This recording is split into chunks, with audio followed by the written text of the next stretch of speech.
आधी रात के वक्त जब मुझे अचानक प्यास लगी तो मैं किचन में पानी लेने के लिए गई।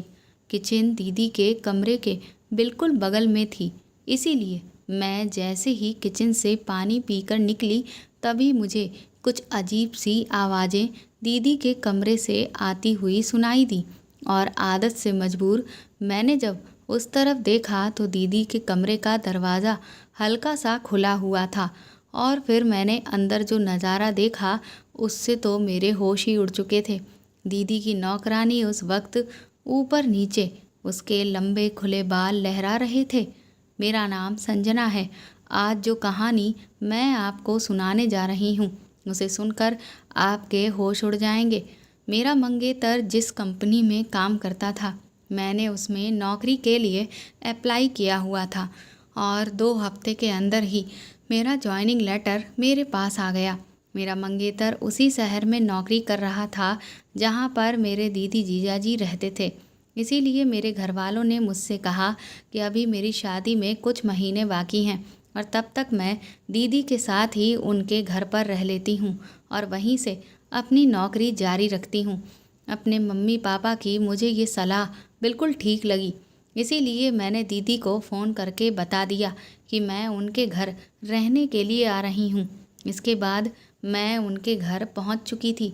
मेरे जीजा जी और दीदी अपने घर में ही अकेले ही रहते थे। घर क्या, उनके पास बंगला था।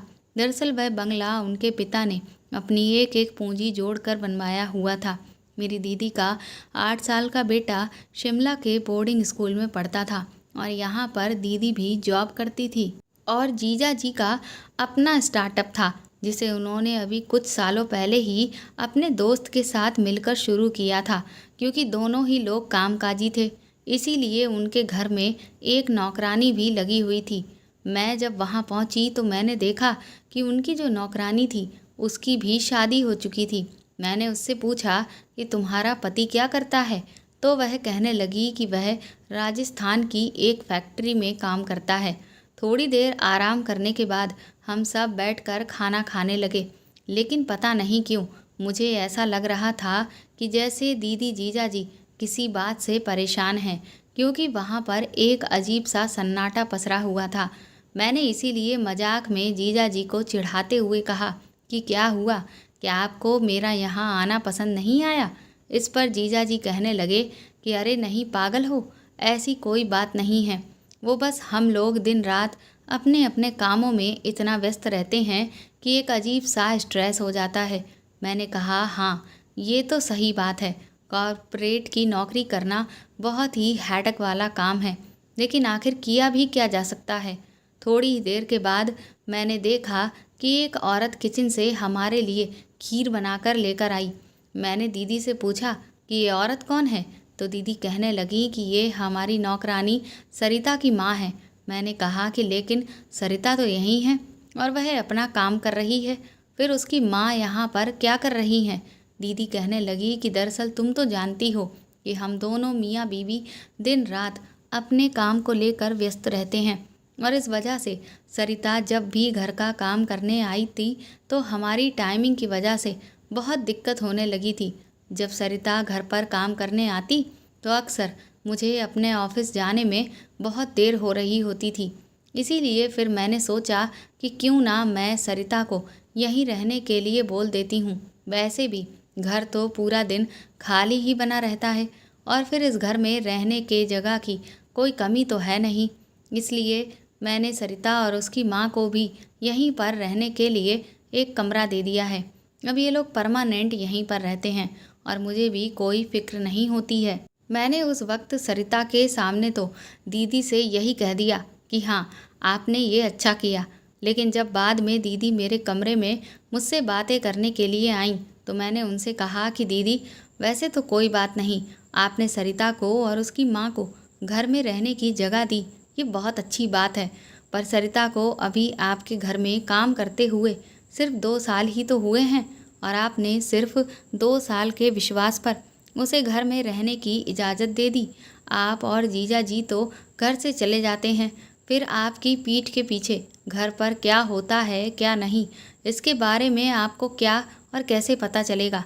दीदी कहने लगी कि संजना, तुम बिल्कुल पागल हो, तुम्हें शक की बीमारी है। इन 2 सालों में मैंने देख लिया है कि सरिता एक बहुत अच्छी लड़की है और बहुत ईमानदार भी है, इसीलिए मुझे किसी भी चीज़ की कोई टेंशन नहीं है। और फिर मैं अपने पर्सनल कमरे में तो ताला लगाकर ही जाती हूँ, तो फिर कोई दिक्कत वाली बात भी नहीं है। मुझे दीदी की बात ठीक लगी। मैंने कहा चलो ठीक है, आपको जैसा सही लगे। मैंने अपनी कंपनी को ज्वाइन कर लिया था और मैं अपने मंगेतर समीर के साथ उस कंपनी में काम करने लगी थी। मैंने समीर से कहा कि किसी दिन जब दीदी जीजा जी घर पर होंगे तो तुम भी घर चले आना और उन लोगों से मिल लेना। समीर ने कहा कि ठीक है, जब तुम्हें सही मौका मिले तब मुझे तुम बता देना, मैं तुम्हारे साथ चलूँगा। इसके बाद धीरे धीरे दिन यूं ही बीतने लगे। तकरीबन 1 हफ्ता ही हुआ होगा कि एक रात जब मैं अपने ऑफिस का काम निपटा रही थी तो उसे पूरा करते करते मुझे रात का करीब 1 बज चुका था। लेटने से पहले मैंने सोचा कि पानी पी लेती हूँ, इसीलिए मैं उठकर किचन की तरफ जाने लगी। जब मैं किचन में जा रही थी तब मैंने जीजा जी के कमरे से कुछ अजीब सी आवाज़ें सुनी।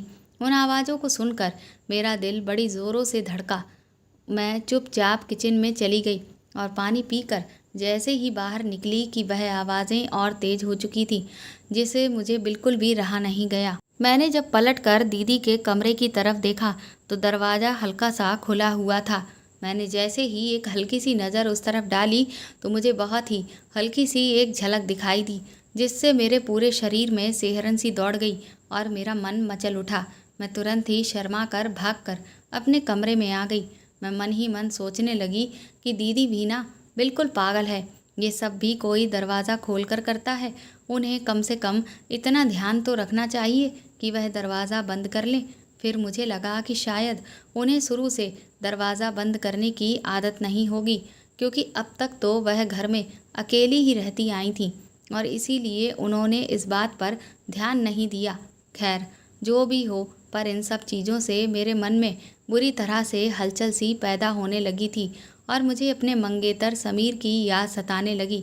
मेरा दिल तो किया कि मैं समीर को फ़ोन करूं, लेकिन फिर मैंने देखा कि रात काफ़ी हो चुकी थी और फिर सुबह हमें टाइम पर ऑफिस भी पहुंचना होता है। इसीलिए मैंने अपने मन पर काबू किया और अपने आप को समझा बुझाकर चुपचाप सोने के लिए लेट गई। अगले दिन सुबह जब मैं नाश्ता करने के लिए टेबल पर बैठी और दीदी जीजा जी को जब सामने देखा तो मेरे दिमाग में रात वाला पूरा वाक़या दोहराने लगा, जिसे सोच सोच कर मैं मंद मंद मुस्कुरा रही थी। तभी जीजा जी मुझसे कहने लगे, क्या हुआ संजना, तुम बहुत मुस्कुरा रही हो। उनकी इस बात से मैं बुरी तरह से चौंक गई। मुझे तो ऐसा लगा जैसे कि मेरी कोई चोरी पकड़ी गई हो। मैंने तुरंत ही बात पलटते हुए कहा कि नहीं, कुछ नहीं जीजा जी, बस ऐसे ही। फिर मैंने जल्दी से अपना नाश्ता किया और तुरंत ऑफिस के लिए निकल ली। ऑफिस में भी बार बार मुझे वही सब याद आ रहा था। मैं यही सोच रही थी कि शादीशुदा लाइफ भी कितनी अच्छी होती है ना। अब मुझे बस इंतज़ार था तो अपनी शादी का, कि कब ये कुछ महीने बीते और मैं समीर की दुल्हन बनकर उसके पास पहुंच जाऊं और बस हर वक्त मैं जिसे पसंद करती हूं वह मेरे आसपास ही बना रहे। थोड़ी देर के बाद जैसे ही समीर ऑफिस में आया, मैं उसके पास शरारत करने के लिए पहुंच गई। वह मुझसे कहने लगा कि क्या बात है मैडम, आज तो आप कुछ ज़्यादा ही रोमांटिक लग रही हैं। मैं मन ही मन सोचने लगी कि अब मैं उसे क्या बताऊं कि मैंने कल रात को क्या देखा। पहले तो मेरा मन किया कि मैं उसे बता दूं, लेकिन फिर मुझे लगा कि पता नहीं ये बताना सही रहेगा भी कि नहीं, क्योंकि मैंने वह सब कुछ जानबूझकर नहीं देखा था। वह तो बस सिचुएशन ही ऐसी बन गई थी और वैसे भी किसी को भी इस तरह से देखना कोई अच्छी बात तो नहीं थी। इसीलिए मैंने समीर से बहाना बना दिया कि वह दरअसल आज मौसम बहुत अच्छा है। इसीलिए इसके बाद उसी शाम हम दोनों एक साथ कॉफ़ी पीने के लिए बाहर गए और फिर मैं वापस दीदी के घर लौट आई। मैं दीदी जीजा जी के लिए आइसक्रीम लेकर आई थी, इसलिए मैंने सोचा कि लाओ मैं उन्हें कमरे में ही दे आती हूँ। मैंने दरवाज़ा नॉक किया और नॉक करके मैं जैसे ही कमरे के अंदर गई तो मैंने देखा कि दीदी की नौकरानी सरिता जीजा जी की अलमारी ठीक कर रही थी। और जीजाजी वहीं बेड पर बैठे हुए अपना काम कर रहे थे। ये देखकर मुझे थोड़ा अजीब लगा। मुझे वहाँ कमरे में देखते ही सरिता तुरंत ही वहाँ से निकल कर चली गई। मैंने उस वक्त जीजाजी से तो कुछ भी नहीं कहा। उन्हें चुपचाप आइसक्रीम पकड़ाकर मैं वापस आ गई। जब मैं बाहर आई तो मैंने देखा कि दीदी बाहर हॉल में बैठकर अपना काम कर रही थी। मैंने उन्हें आइसक्रीम दी और फिर कुछ यहाँ वहाँ की बातें करके मैंने दीदी से कहा कि मैं मानती हूँ कि आप अपने काम को लेकर बिज़ी रहती हैं, लेकिन इतनी भी बिज़ी नहीं होगी कि आप अपने हस्बैंड के काम को किसी और से करवाएं। मेरी इस बात से दीदी थोड़ा हैरान हुई। फिर मैंने उनसे कहा कि सरिता आपके घर की नौकरानी है। घर का खाना पीना बनाना, झाड़ू पोछा करना, बर्तन धोना, ये सारी चीज़ों तक तो ठीक है, लेकिन कम से कम आपके कमरे में जो भी चीज़ें हैं या जीजा जी से जुड़ी हुए जो भी काम हैं वह तो आप हैंडल कर सकती हैं ना। इस पर दीदी कहने लगी कि अरे मेरे पास इस वक्त ज़्यादा काम था, इसीलिए मैंने ही सरिता को बोला था कि वह तुम्हारे जीजा जी की अलमारी को ठीक कर दे। इसके बाद दीदी तो वापस अपना काम करने लगी, पर मैं यही सोचने लगी कि मुझे लगता है कि शायद मैं ओवर थिंकिंग कर रही हूँ। जब दीदी को खुद इन सब चीज़ों से कोई दिक्कत नहीं है तो फिर मैं इतना क्यों सोच रही हूँ। लेकिन ना जाने क्यों पर मुझे ऐसा दिख रहा था कि जीजा जी के जो काम दीदी को करने चाहिए थे वह सारे के सारे सरिता कर रही थी। कभी वह उनकी शर्ट में बटन टाँगती तो कभी उनके कपड़े आयरन करती, उनके जूते पॉलिश करके उनको पहनाती। इसके अलावा ज़्यादातर मैं अब नोटिस कर रही थी कि दीदी जब घर पर नहीं होती तब सरिता उनके कमरे में ही बनी रहती। मुझे ये सब बिल्कुल भी अच्छा नहीं लगता था कि सरिता मेरे जीजा जी के साथ अकेले उनके कमरे में हो, पर पता नहीं क्यों दीदी को तो इन सब चीज़ों से कोई दिक्कत ही नहीं थी, या फिर वह कुछ ज़्यादा ही अपने काम में डूबी हुई थी कि उन्हें अपनी घर गृहस्थी का बिल्कुल होश ही नहीं था। उन्होंने सारी की सारी जिम्मेदारी अपनी नौकरानी पर ही छोड़ रखी थी। यहाँ तक कि अपने पति की भी सारी जिम्मेदारी उन्होंने उसे ही दे रखी थी। पर वह ये बात समझ नहीं रही थी कि एक नौकरानी को इतना ज़्यादा अपने पति के करीब जाने देना कोई अच्छी बात तो नहीं थी।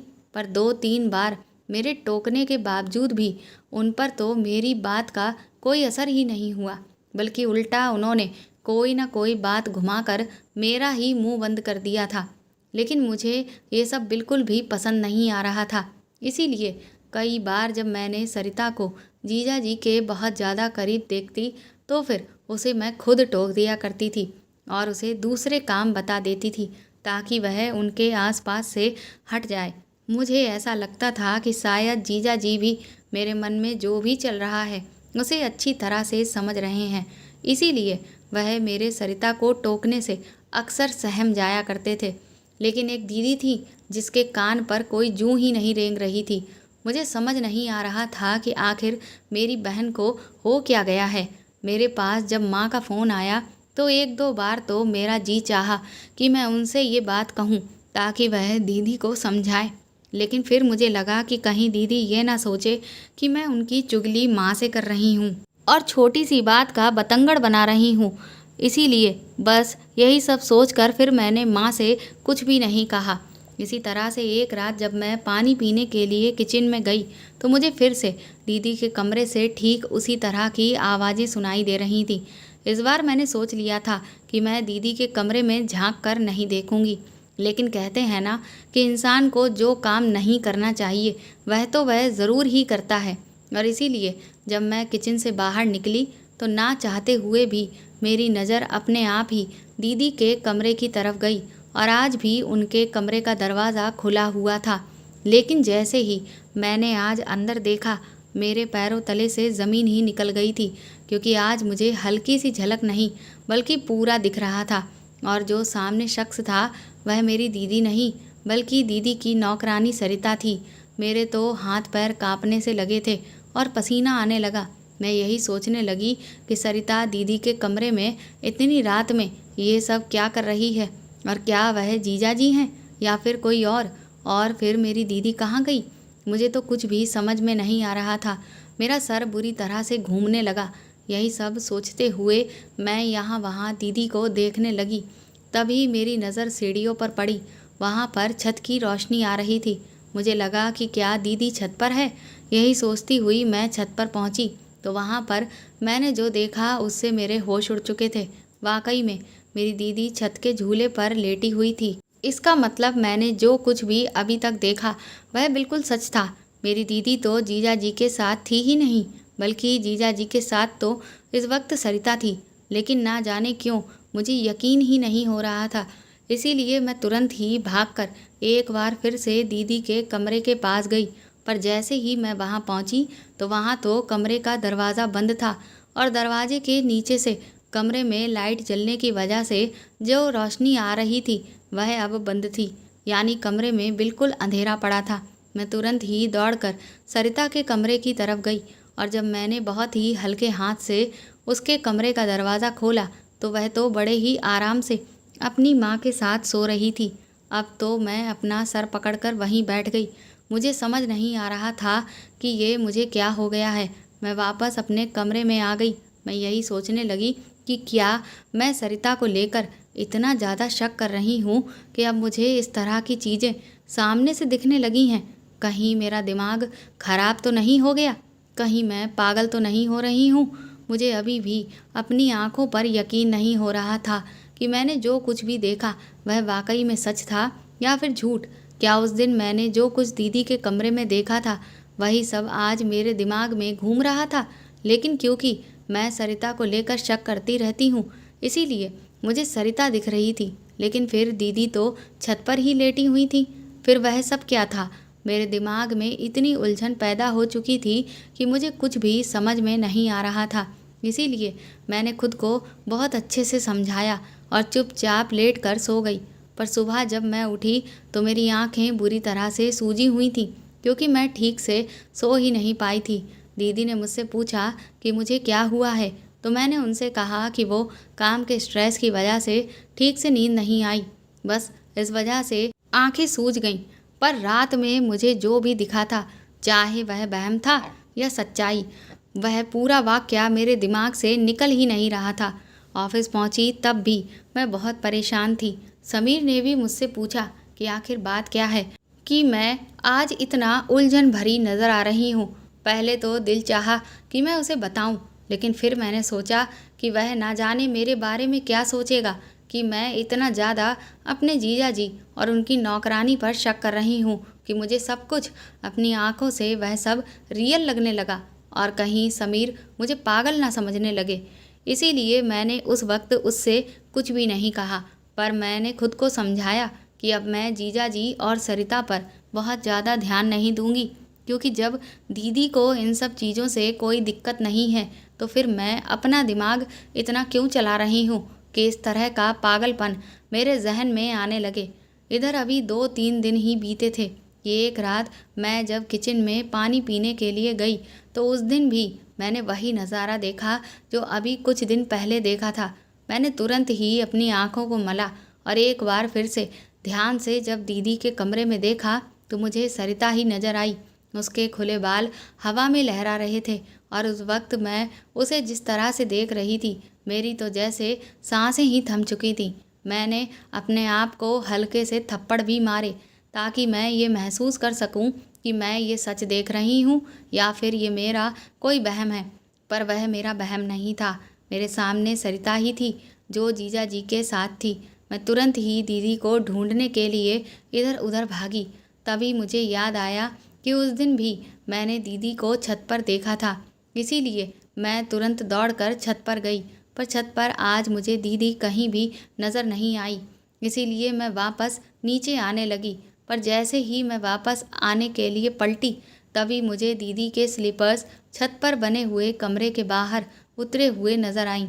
और जब मैं कमरे में गई तो दीदी वहीं पर लेट कर सो रही थी।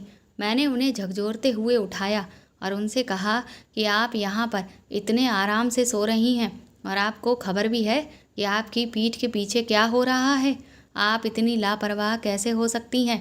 दीदी मुझसे कहने लगी कि आखिर बात क्या हो गई है और तुम इतनी बदहवास क्यों हो। मैंने कहा कि अगर आप वह देखेंगी जो मैं अभी देख कर आ रही हूँ तो आप भी बदहवास हो जाएंगी और आपकी भी मेरी ही तरह हालत ख़राब हो जाएगी। मैंने आपको पहले भी कितनी बार टोका, लेकिन आप तो बस हर बार कोई ना कोई बात करके मेरा मुंह बंद करवा देती थी। आपको तो समझ में ही नहीं आ रहा था कि वह सरिता जीजा जी के करीब जाने की कोशिश कर रही है, पर आपको तो बस ये लग रहा था कि नहीं, वह नौकरानी तो बस आपका हुक्म बजा रही है, जबकि मुझे साफ तौर पर दिख रहा था कि उसका इरादा कुछ और ही है। पर आप तो ना जाने किस मिट्टी की बनी हुई हैं, और आप चलकर खुद अब अपनी आंखों से देखिए कि आज वह क्या कर रही है। बल्कि आज वह ना जाने कितने ही दिनों से वह ये सब करती आ रही है। मैंने तुरंत ही दीदी का हाथ पकड़कर खींचा और उन्हें नीचे की तरफ ले जाने लगी, लेकिन तभी दीदी ने मुझसे अपना हाथ छुड़ा लिया। वह कहने लगी कि मैं कहीं नहीं जाऊंगी और तुम भी चुपचाप जाकर अपने कमरे में सो जाओ। दीदी के मुंह से ऐसी बात सुनकर मैं तो दंग ही रह गई। मैंने उनसे कहा कि आप समझ रही हैं कि मैं आपसे क्या कह रही हूँ? कि आपको अभी भी मेरी कोई बात समझ में नहीं आ रही? वहाँ वह सरिता जीजा जी के साथ है, इसका मतलब समझती हैं आप? वह आपकी जगह है। क्या आप पागल हो चुकी हैं जो आपको अभी भी मामले की गंभीरता नहीं दिख रही है? दीदी मुझसे बोली कि मुझे सब कुछ समझ आ रहा है और सब कुछ दिख रहा है, लेकिन फिर भी मैं तुमसे यही कहूँगी कि जो जाओ और चुपचाप अपने कमरे में जाकर सो जाओ। मैंने दीदी से कहा कि लेकिन आप ये कैसी बातें कर रही हैं? आप अपने पति को किसी और औरत के साथ इतने आराम से कैसे बांट सकती हैं? मैंने उनसे गुस्से में कहा कि ठीक है, अगर आपको नहीं जाना तो मत जाइए, लेकिन मैं ये सब नहीं होने दूंगी। और मैं जैसे ही आगे बढ़ी, दीदी ने एक बार फिर से मेरा हाथ पकड़कर खींच लिया और वह बुरी तरह से रोने लगी और रोते रोते मुझसे कहने लगी कि तुम भी वहाँ नहीं जाओगी और कुछ भी नहीं कहोगी, तुम्हें मेरी कसम है। दीदी के मुंह से ये बात सुनकर मैं तो अपना सर पकड़कर वहीं बैठ गई। मैंने उनसे कहा कि आप ये कैसी बातें कर रही हैं? आपको हो क्या गया है? मेरा इतना कहना था कि दीदी बुरी तरह से रोने लगी। वह कहने लगी, संजना, तुम्हें नहीं पता कि मैं किस जाल में फंस चुकी हूँ। मैं अब कहीं की भी नहीं रही हूँ। मैंने कहा, क्या जीजा जी आपको धोखा दे रहे हैं? इस पर दीदी ने अपना सर इनकार में हिला दिया। मैंने कहा, तो फिर आखिर बात क्या है? वह कहने लगी कि मैं वह सब तुम्हें नहीं बता सकती।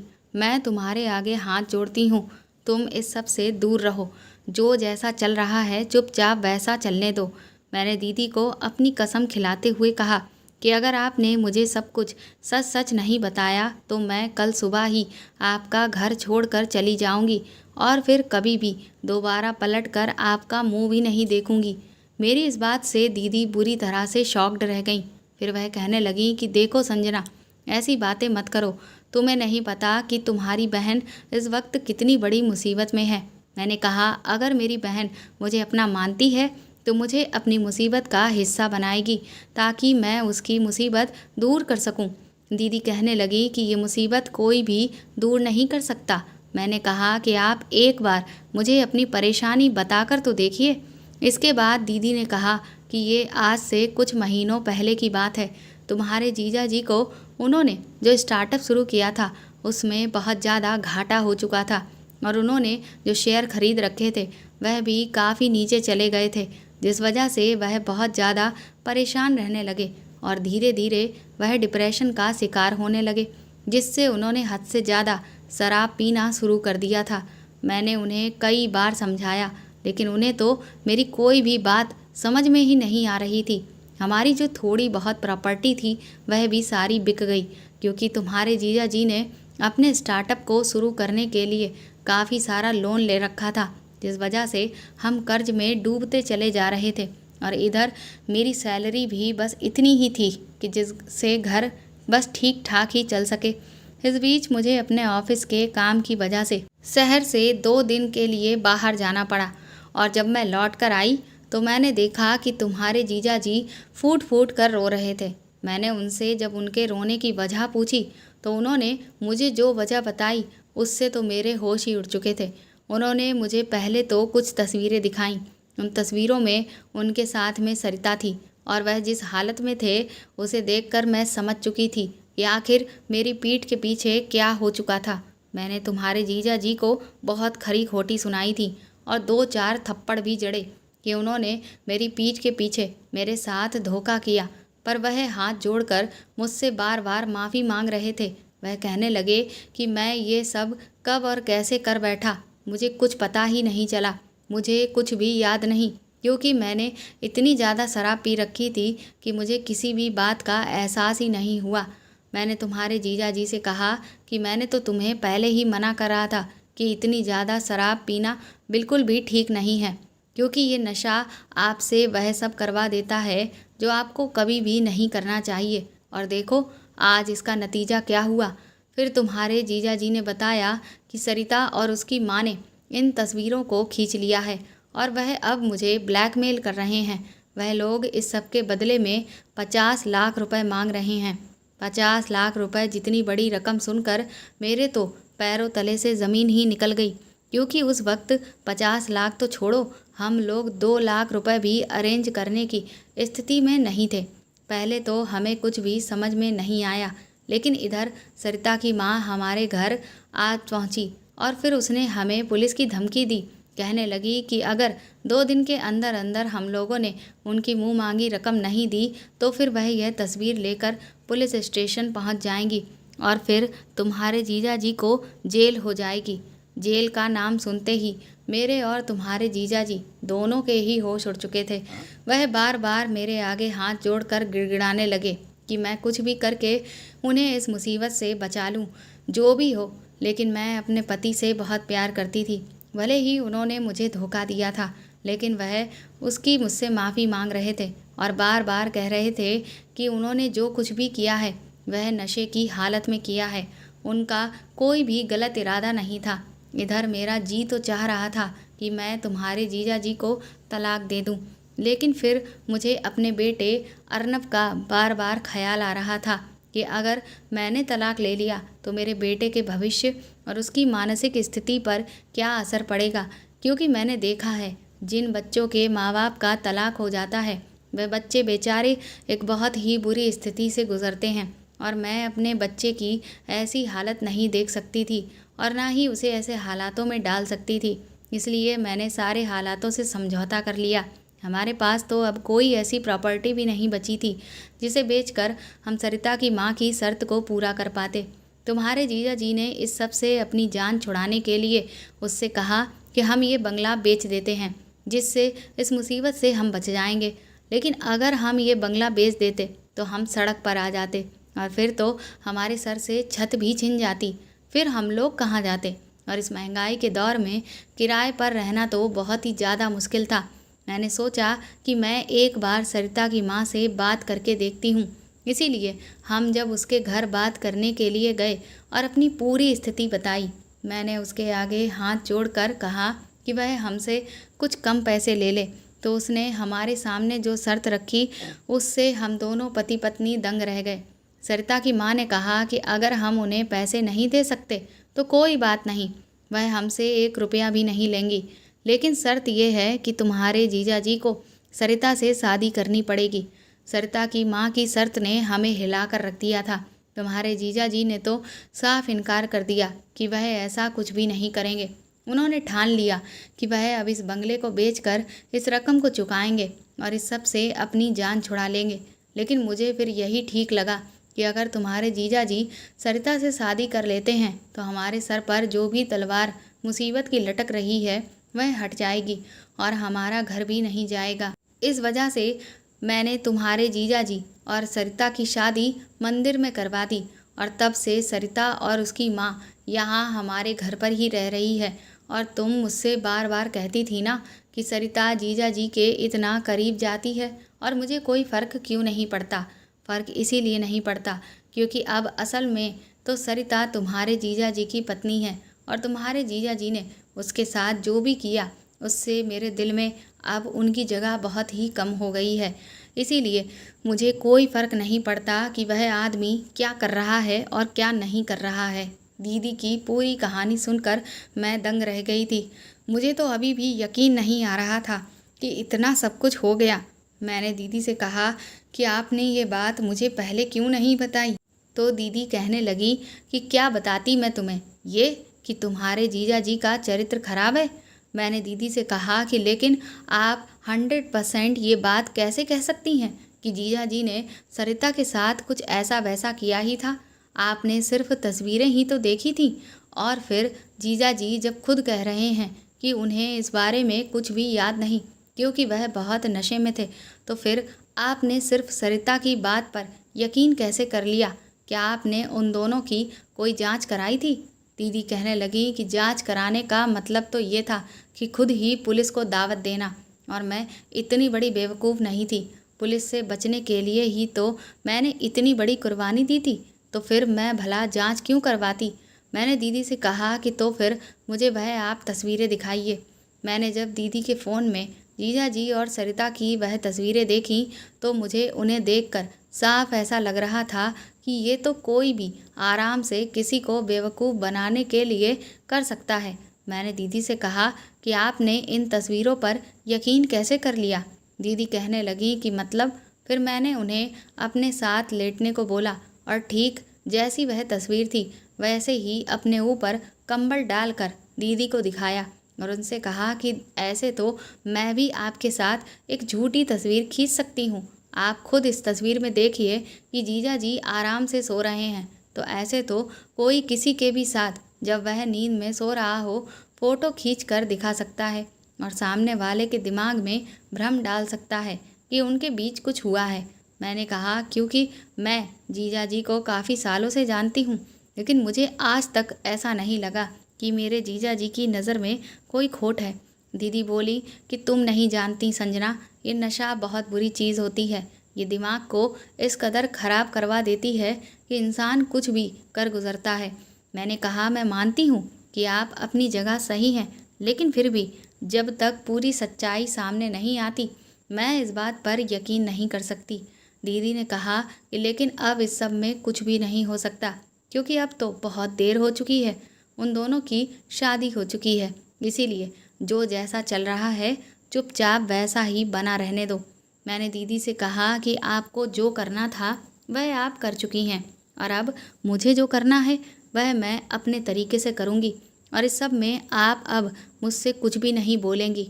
मुझे वह सरिता शुरू से ही बहुत डाउटफुल लगती थी, और अब जब उसकी सच्चाई मेरे सामने खुल चुकी थी तो अब तो मुझे पूरा यकीन हो गया था कि इस सब में ज़रूर कोई बहुत बड़ा गोलमाल है। अगले दिन ऑफिस पहुंचकर मैंने अपने मंगेतर समीर को इन सब बातों के बारे में सब कुछ विस्तार से बता दिया। ये सब सुनकर समीर भी बुरी तरह से दंग रह गया। वह कहने लगा कि मैं तो अभी भी यकीन नहीं कर पा रहा हूँ कि एक मामूली सी नौकरानी इतना ज़्यादा दिमाग चला सकती है कि इतनी बड़ी चाल चल सके। फिर समीर ने कहा कि लेकिन अगर वह खुद अपने मुंह से यह कबूल कर ले कि उसने जीजा जी को झूठा फंसाया है तो हम उससे पीछा छुड़वा सकते हैं।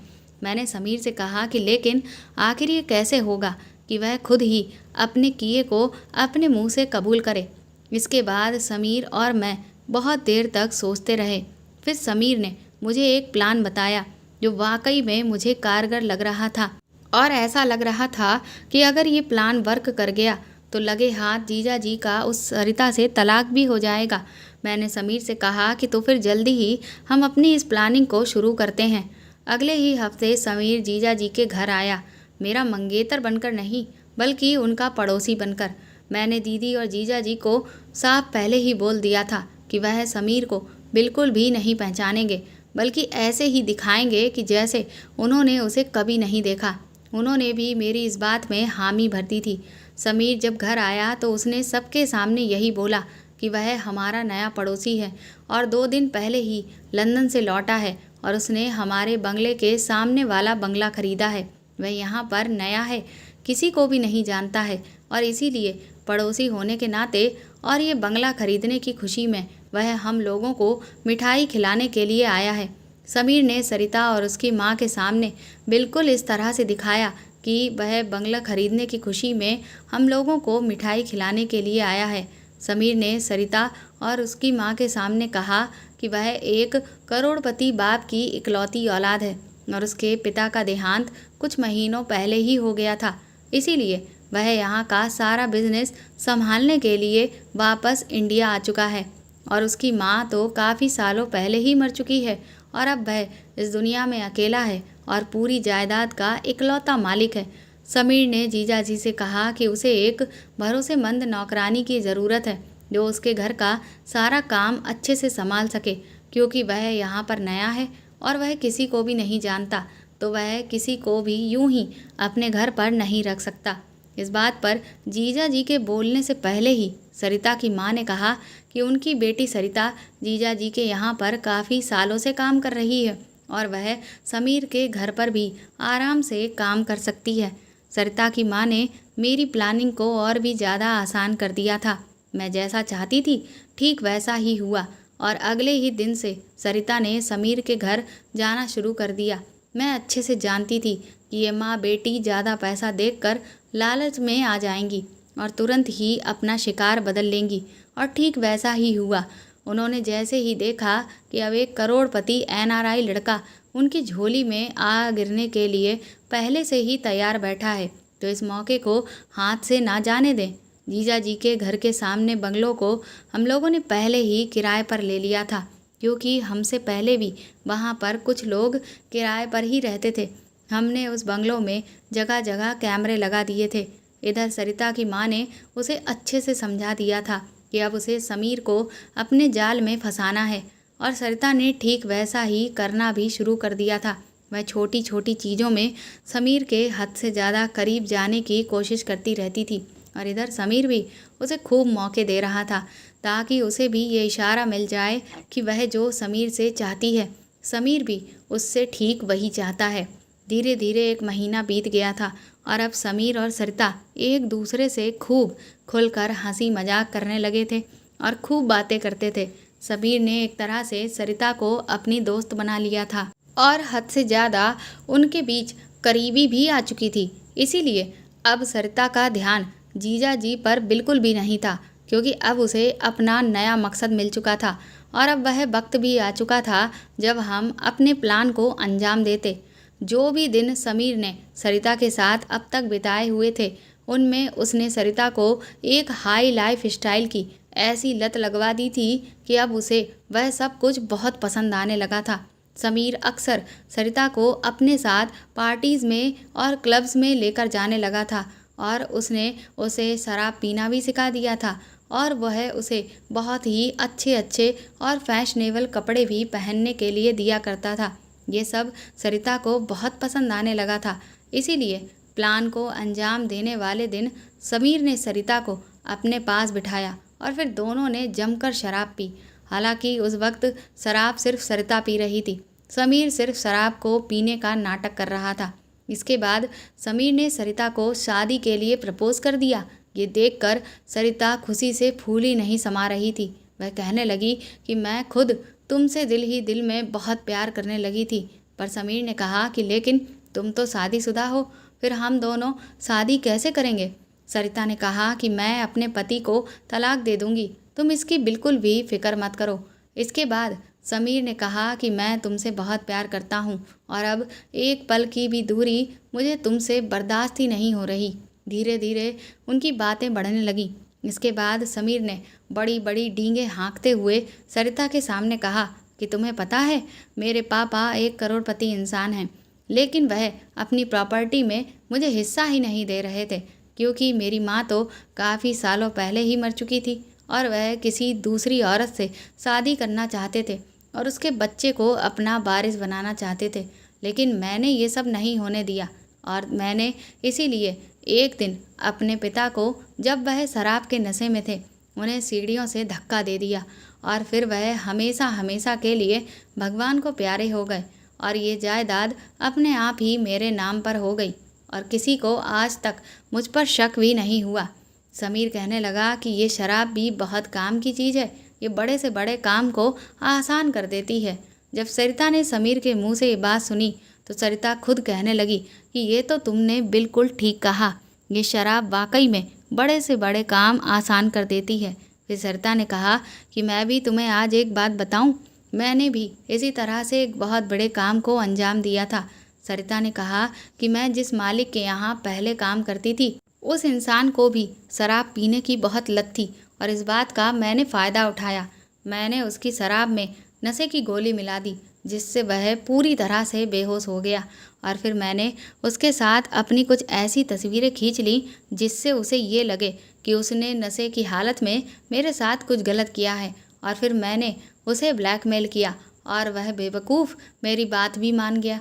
यहाँ तक कि उसकी पत्नी भी इतनी बड़ी बेवकूफ़ निकली कि उसने पुलिस के डर की वजह से इस बात की जरा सी भी जांच परख नहीं की कि मैं जो भी कह रही हूँ उसमें कितनी सच्चाई है। और आंख मूंद कर मेरी सारी बातों पर उन लोगों ने यकीन कर लिया और फिर वह मुझे अपने पति से शादी करवाने के लिए तैयार हो गई क्योंकि उसके पास मुझे देने के लिए पैसे नहीं थे। मैंने भी उसके पति से बस यही सोचकर शादी कर ली कि कम से कम मैं एक आलीशान ज़िंदगी तो जी सकूंगी। लेकिन अब तुम मुझे मिल गए हो और तुम मेरा सच्चा प्यार हो, इसीलिए मैं अब तुम्हारे लिए ये सब कुछ छोड़ दूंगी। समीर ने तुरंत ही सरिता को झूठा दिखावा करते हुए गले से लगा लिया और कहा कि मैं भी यही चाहता हूँ कि तुम अब सिर्फ मेरी बनकर रहो। इसके बाद अगले ही दिन सरिता ने घर जाकर जीजा जी को तलाक के कागज़ पकड़ा दिए। जीजा जी भी दंग रह गए थे कि सरिता उन्हें अपनी मर्जी से तलाक दे रही थी। जीजा जी ने मौका अच्छा देखते हुए सरिता को तलाक दे दिया। सरिता की माँ भी बहुत खुश थी कि अब उन्हें घर बैठे बिठाए एक करोड़पति दामाद मिल गया और अब तो हद से ज़्यादा आलीशान जिंदगी उनका इंतज़ार कर रही है। इधर जैसे ही सरिता खुशी खुशी समीर के बंगले की तरफ जाने के लिए मुड़ी कि तभी समीर और मैं पुलिस लेकर जीजा जी के घर पहुंच गए थे। उन दोनों को तो कुछ भी पहले समझ में ही नहीं आया कि उनके साथ ये क्या हुआ है। उसके बाद मैंने उन्हें सब कुछ बताया कि किस तरह से हमने भी उनके साथ वैसा ही धोखा किया जैसा कि उन्होंने मेरे दीदी और जीजा जी के साथ किया था। सरिता बुरी तरह से फूट फूट कर रोने लगी और समीर से कहने लगी कि वह उससे सच में बहुत प्यार करती है। मैंने उसे तुरंत ही एक झटके से समीर से दूर किया और मैंने उससे बोला कि ये कोई करोड़पति बाप का बेटा नहीं और ये तुमसे नहीं बल्कि मुझसे प्यार करता है क्योंकि समीर मेरा मंगेतर है। ये सुनकर सरिता की दिमागी हालत खराब होने लगी। वह कहने लगी कि लेकिन मैं तुमसे सच्चा प्यार करती हूँ समीर। सरिता की माँ भी बुरी तरह से बौखला गई। उसके बाद हमने पुलिस को वह पूरा वीडियो दिखा दिया जिसमें सरिता ने खुद अपने मुंह से यह कबूल किया था कि किस तरह से उसने मेरे जीजा जी को झूठे इल्ज़ाम में फंसाया था और फिर पुलिस में पकड़वाने का डर दिखाकर किस तरह से उसने पहले तो पैसों से ठगने की कोशिश की और जब पैसे नहीं मिले तो उसने उनसे शादी कर ली और फिर उन्हें अपने हाथ की कठपुतली इस कदर बना दिया था कि वह अपनी मनमर्जी के हिसाब से जीजा जी का इस्तेमाल करती रहती थी और जीजा जी कुछ भी नहीं कह पाते थे क्योंकि जब भी वह सरिता से उसकी इच्छा ना पूरी करने के लिए कहते तो सरिता उन्हें बात बात पर यही धमकी देती थी कि अगर जीजा जी ने उसकी बात नहीं मानी, उसकी इच्छा को पूरा नहीं किया तो वह अगले दिन ही पुलिस में जाकर उनकी वह तस्वीरें दिखा देगी। पुलिस सरिता और उसकी माँ को पकड़ कर ले गई। दीदी और जीजा जी दोनों ने ही मुझे और समीर को बहुत बहुत शुक्रिया कहा। वह दोनों कहने लगे कि अगर आज हम ना होते तो सरिता शायद ही है जो सीधी तरह से जीजा जी को अपनी मर्जी से कभी तलाक देती और उसका जो झूठ था वह हमारे सामने तो आता ही नहीं।